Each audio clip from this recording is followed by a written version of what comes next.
법과 정치 디딤 영상 우리나라 정치의 특성과 문제점입니다. 이 단원에서 배울 것은 우리나라 정치가 어떻게 발전했는가 요거를 배울 거고요. 그리고 우리나라 정치의 특성과 문제점은 뭔가 요거에 대해서 배울 건데, 자, 요 동영상은 파트 1. 자, 우리나라 정치의 발전 과정 요것만 다룰 겁니다. 자, 그럼 우리나라 정치의 역사를 간단하게 한번 살펴봅시다. 자, 우리나라 정치를 살펴보면 일단 이런 말이 있습니다. 민주주의는 피를 먹고 자란다.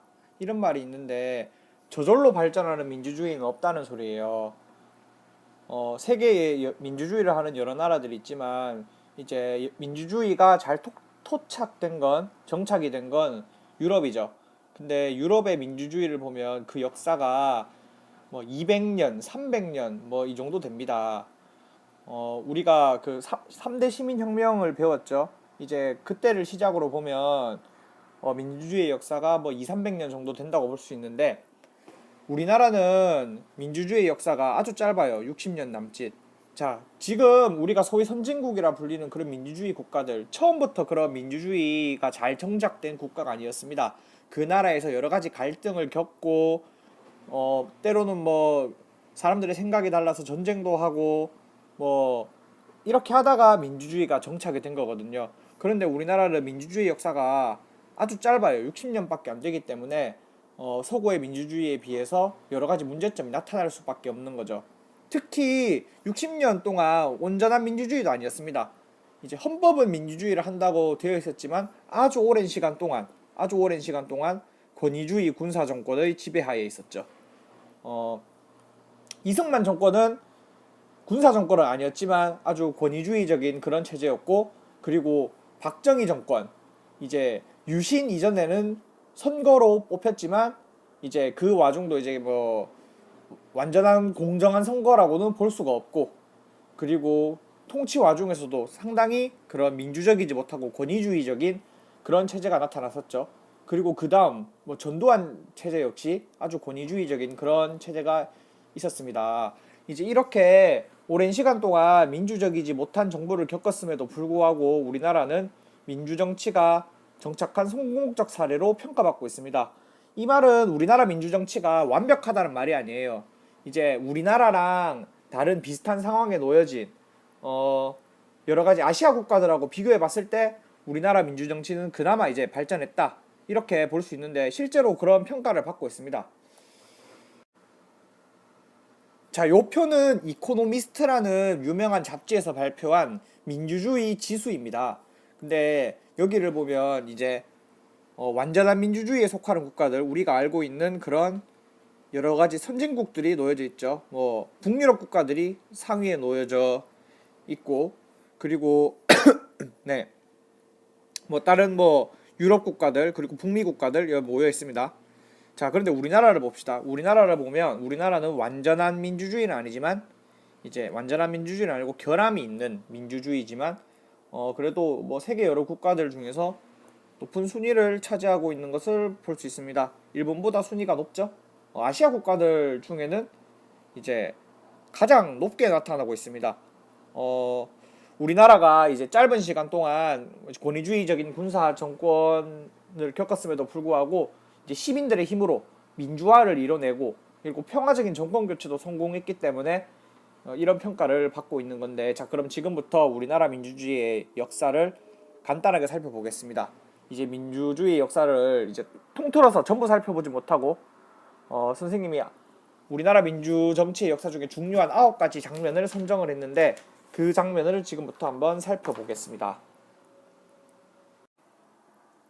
자, 첫 번째 장면 50 총선거입니다. 1948년이면 우리나라 정부가 수립된 해인데요. 우리나라 광복은 1945년이었죠. 광복은 1945년에 됐지만 이제 남쪽에는 미군이 들어서고 북쪽에는 소련군이 들어서면서 이제 신탁 통치가 시작되었죠. 근데 이제 우리나라가 아쉽게도 북한과 그런 완전한 통일에 실패하면서 1948년에 이제 남한만의 그런 이제 민주적인 선거가 이루어지게 됩니다. 이제 뭐 북쪽에서는 또 따로 이렇게 뽑았죠. 1948년 이제 선거인데 이제 여기서 이제 우리나라 정부가 수립이 되는 모습입니다. 최초의 대통령은 이승만 대통령이었죠. 이 처음으로 대통령에 당선된 이승만 대통령은 이제 재선에 성공하게 되고, 그런데 3선이 불가능하자 이제 헌법을 바꿔치기 하고 4.4.5입 개헌이라고 그러죠. 부정한 방법을 써서 헌법을 개정을 하고 3선 대통령이 되는데 성공을 합니다. 그런데 이제 그 다음 대통령을 또 하고 싶어서 부정선거를 실시를 하게 되죠. 3.15 부정선거라고 하는데, 이제 그 부정선거를 규탄하기 위해서 혁명이 일어나게 됩니다. 자, 그 혁명이 바로 4.19 혁명이죠. 중요하죠. 4.19 혁명. 자, 4.19 혁명은 이제 3.15 부정선거에 규탄하기 위해서 일어난 혁명인데, 이제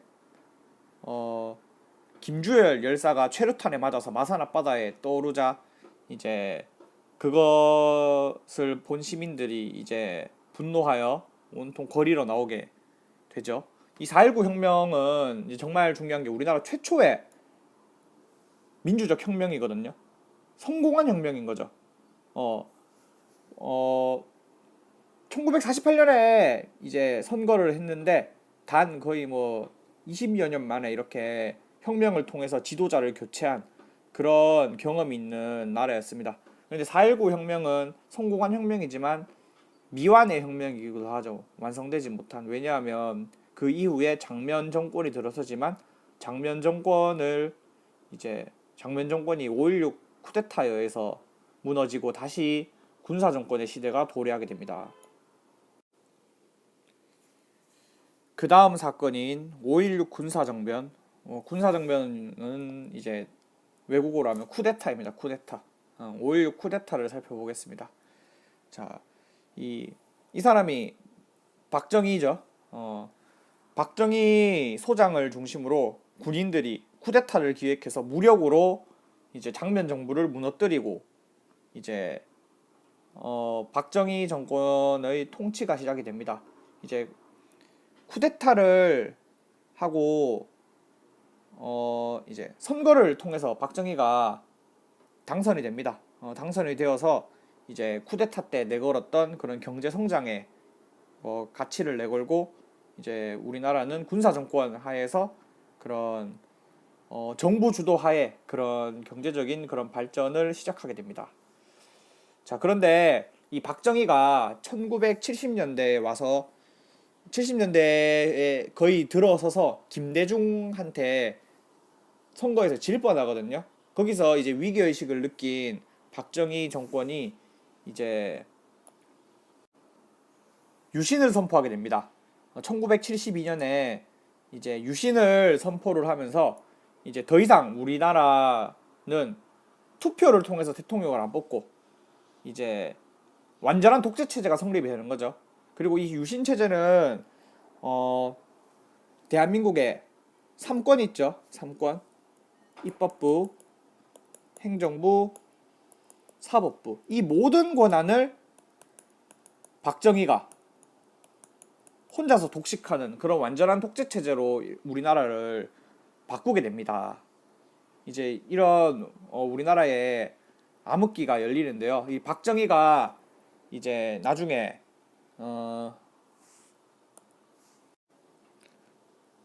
측근에 의해서 총을 맞고 죽죠.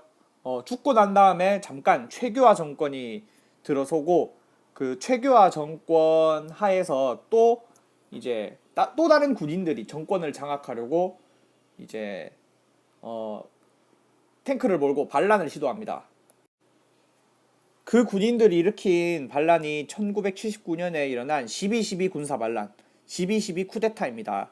이 12.12 쿠데타는 여기에 있는 전두환 그리고 뭐 노태우 이런 사람들이 주축이 돼서 일으킨 이제 군사 반란인데 이 군사 반란은 그 다음 해까지 이어집니다.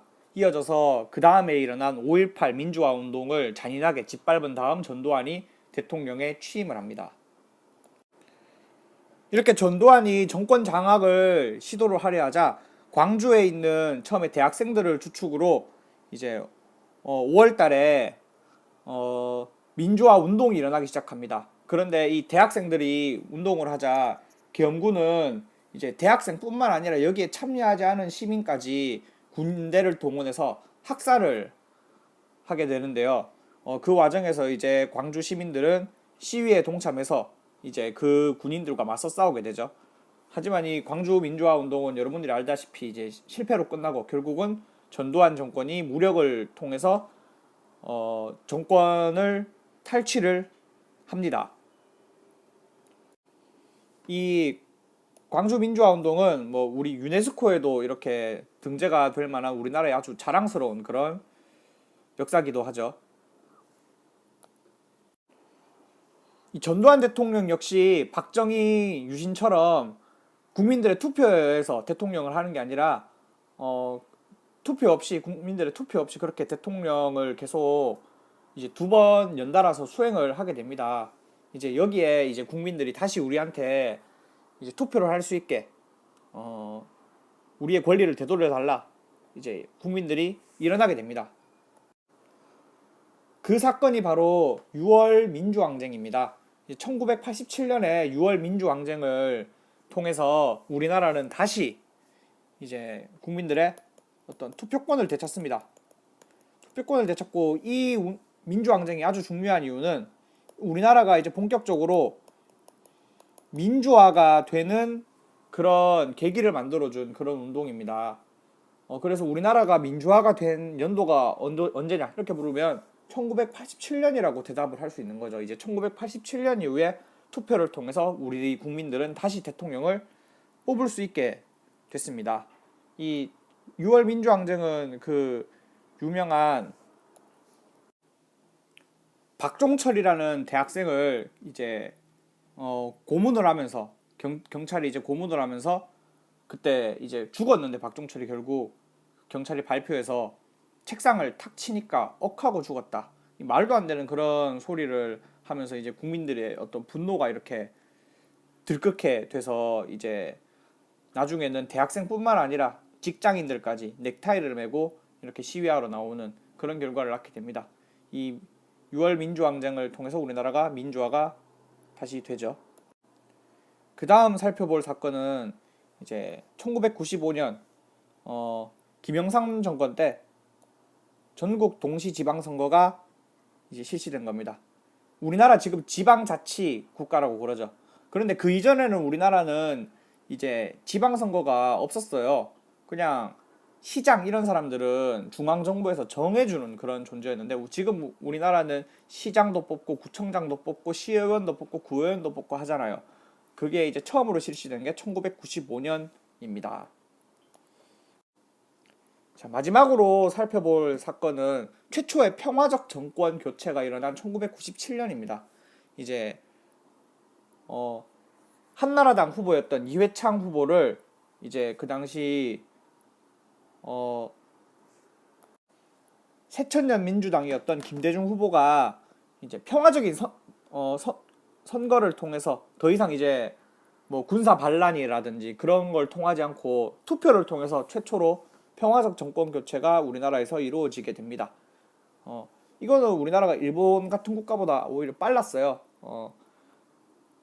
그 나라가 민주주의가 이루어진 국가냐 아니냐를 판단하는 중요한 기준이 어떤 군사 반란이나 폭력, 뭐 테러 이런 걸 통하지 않고 투표를 통해서 정권을 교체할 수 있느냐 없느냐 그거를 기점으로 삼는데 우리나라는 그걸 1997년에 해낸 거죠. 자, 이렇게 우리나라 민주주의 역사의 어떤 중요한 그런 장면들을 살펴봤습니다. 자, 다음 시간에는 이렇게 우리나라 민주주의가 발전해 오는 과정에서 어떤 특성이 나타났는지, 어떤 문제점이 있었는지를 살펴보도록 하겠습니다.